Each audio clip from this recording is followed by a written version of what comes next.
Je lui ai donné la poupée le jour de son anniversaire. Elle l'a tout de suite adorée, elle m'a dit qu'elle était magnifique, ses cheveux étaient tellement doux et sa robe super mignonne. Elle ne la quittait plus des yeux.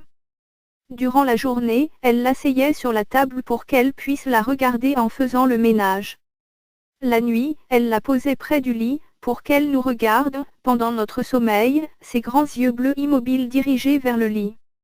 Mais l'amour de ma femme pour la poupée a brusquement changé. J'ai rapidement compris que quelque chose clochait. Je lui ai demandé, évidemment, mais elle ne voulait rien me dire, et répétait que c'était moi qui disais n'importe quoi. Mais jour après jour, elle se fermait de plus en plus. Jusqu'à ce que je n'en puisse plus. L'ultimatum, soit elle me disait ce qu'il se passait maintenant, soit je l'emmenais de force voir un docteur.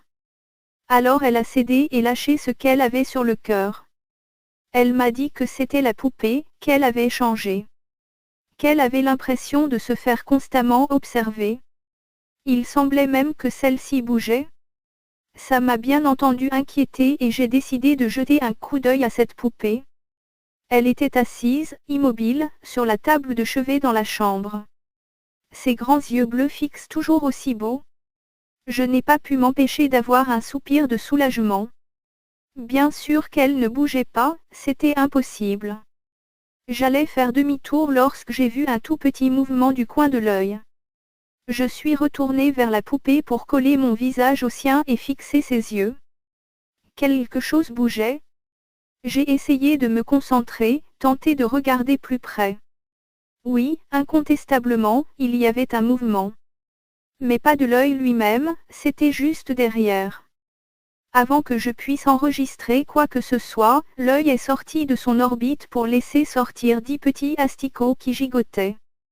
Choquée, j'ai brusquement reculé, faisant tomber la poupée. Ma femme m'a appelé pour savoir ce qu'il se passait, mais je lui ai dit de pas s'en faire. J'ai donc pris la poupée, utilisé un mouchoir pour nettoyer les verres, et en pressant la peau et le plastique j'ai vu qu'il y en avait plein d'autres à l'intérieur. Trop tôt, beaucoup trop tôt. J'avais espéré qu'elle tiendrait mieux.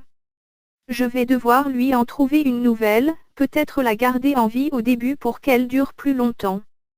En jetant la vieille poupée, je me suis rappelé de ce que ma femme m'avait dit à propos des belles boucles blondes de la petite Cathy qui habitait quelques immeubles plus loin. N'avait-elle pas aussi de grands et beaux yeux bleus ?